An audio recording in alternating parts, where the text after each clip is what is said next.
Hi everybody, Martyn at Flicking Feathers again today, and I'm back with another saltwater fly pattern. It's been a while. This is a strong arm version of my Hooligan crab, so we'll call it the strong arm Hooligan. As always, I'll put a materials list in the description, along with a link to the Patreon page. If anybody wants to support the channel, get access to the members only content, as well as being entered into the giveaways.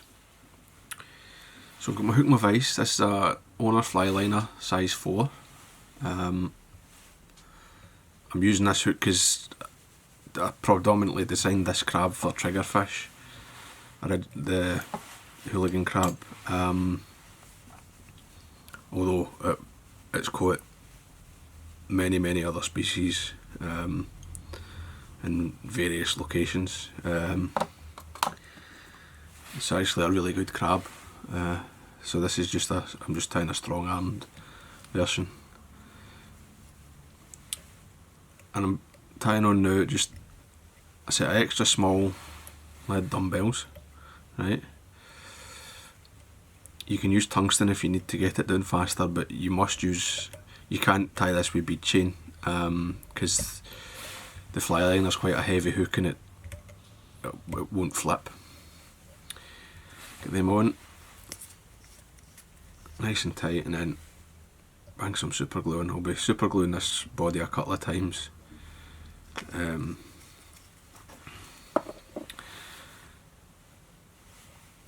Just to make sure it's as resilient as possible.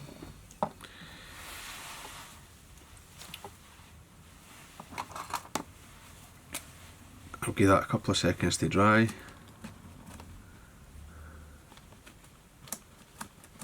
And then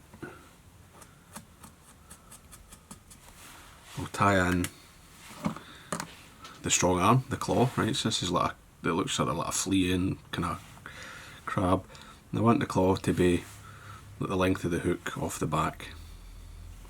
So I'll come around the bend a bit because I want it to sort of slightly stick up. And then I'll trim my waist to the back of the eyes and tie that down, and if the glue's wet that's good, that just binds everything a bit stronger. And then I'm going to take a wee pinch of tan Marabou, and it's really wispy. I've taken this off like an extra select plume, right? No a bugger quill or a blood quill or anything, but it's quite wispy and thin up there, so I'm going to pinch it back to get into the slightly thicker stuff, and then I'm just going to sort of offer that around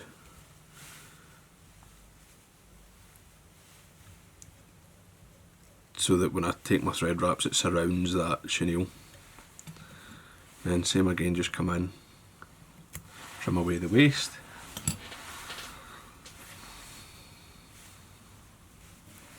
you can tidy up. Now it doesn't need to look super tidy at this stage, but getting it thereabouts isn't bad. Wee hotspot, I'm using fluorescent shell pink ice dub, but you can dub something else, like the EP shrimp dub in hot orange is a good choice. It's just a wee spot.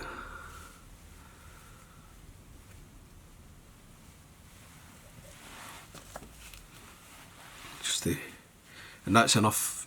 Like that, using ice dub, I'm not going to add any other sparkle or flash. That's plenty. I'm going to take a sort of Cree variant. Excuse me. Cock Hackle. It's just a cheapo. It's like an Indian, a really cheap Indian neck.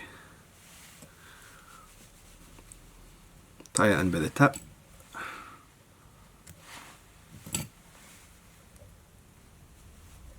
And then I'm just going to wind it forward.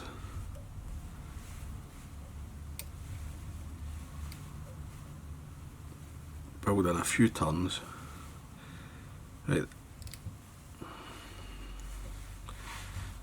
when I've got enough like that, just come in, trim that away, and I'll sweep everything back, and I'll tie it right back tight to the dubbing ball.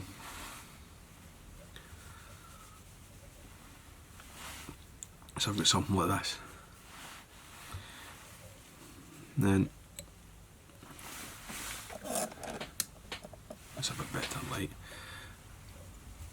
Once that's all tidied up, I'm going to come round my eyes again, right? And back onto the body. This really anchors the eyes because you've got the threads all locked onto the body. I'm going to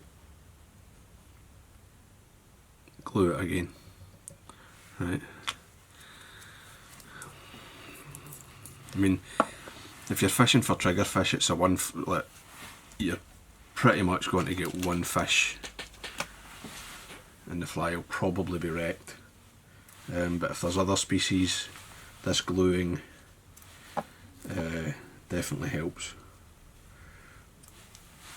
I mean, you might be lucky, but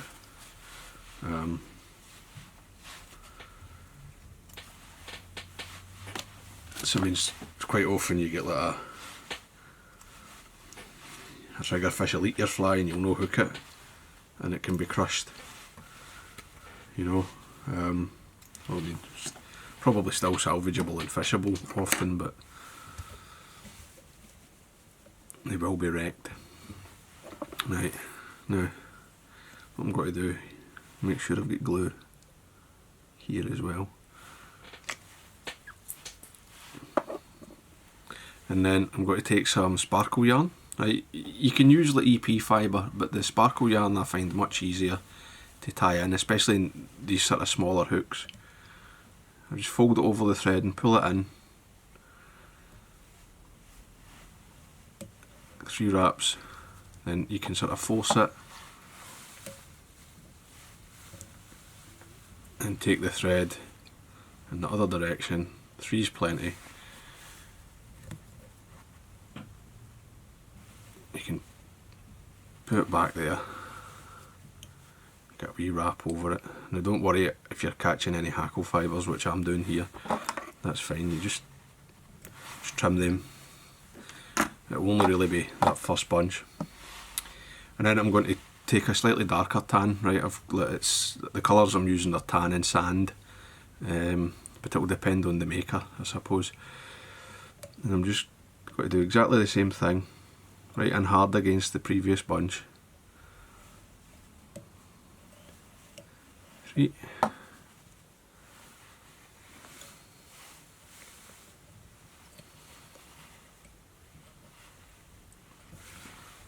Put it back and then lock those wraps down. And then back to the light one. 3.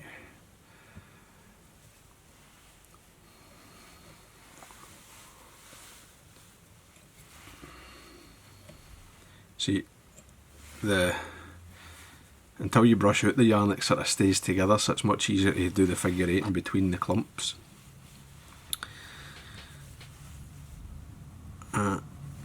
Another darker, and obviously you can adjust the colour, like if you want to tie an olive or a darker brown or something. Just basically the key is just to match the crabs where you're fishing.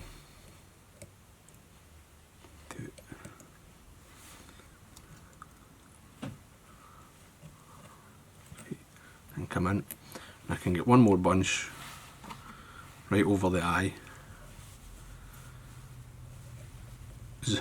the dumbbell I mean, or the hook eye. 3, and the same in the opposite direction. It can be a wee bit fiddly, but just get it in there.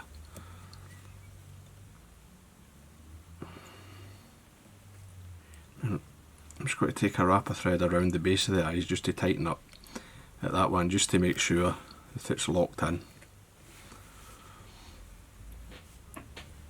And then I'm going to just throw a half hitch on here, a 2 turn whip finish, and Now, to show you, I'm just going to take it out of the vise. I always do this when I trim these. I'm going to fold the material up,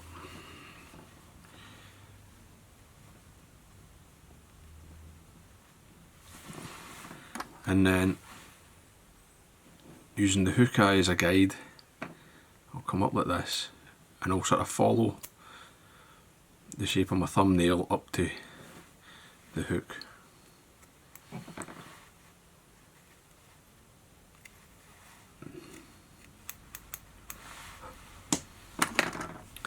And that means that I got a nice even and symmetrical crab shape.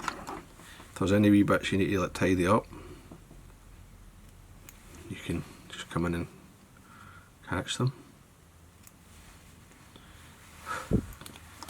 But as I say, that makes the body, it means you always get an even symmetrical body. You're no, if you try to trim one side at a time, it's much harder to get everything matched up.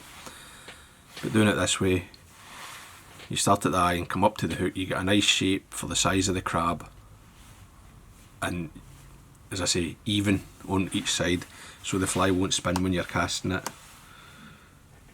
Well, it won't spin that much. You know, if one side's bigger, it'll twist up your leader.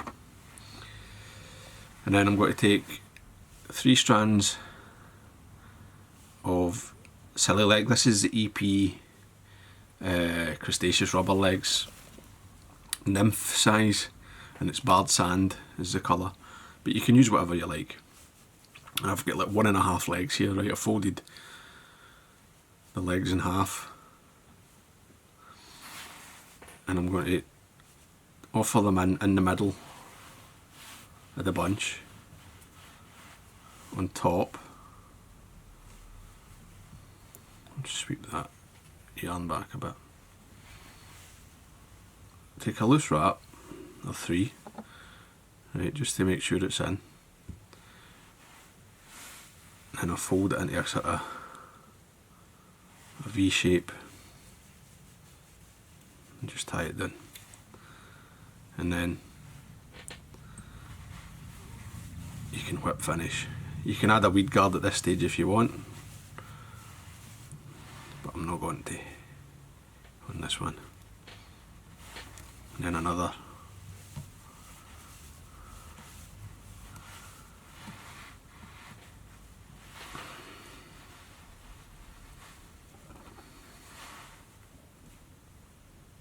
Trim away the thread. Now the rubber legs, I'm going to trim them so they're the same length, and I want them so that they're just like slightly longer than the hook. If you make them too long, they'll tangle up in the hook gate and foul. If you can see there, you cut them shorter.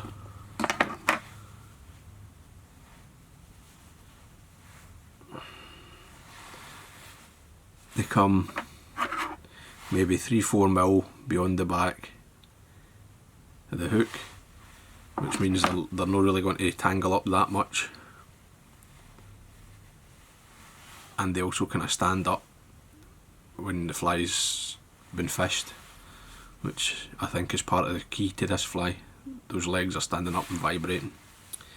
So there you go, that's the strong arm hooligan. Right, I've got a lot of faith in these wee compact hooligan crabs, and this is just a nice wee variation. What I'm going to do now is just put some nail polish head cement over the thread wraps on the bottom, because it will protect the super glue from the salt water. Right, super glue's not salt waterproof, and that's it, it's done. So I hope that was useful. I hope you enjoyed it. For those of you that have been asking me to get back to the saltwater flies, this is a wee one for you. So remember to hit the like button and subscribe to the channel. Tight lines, guys. Bye.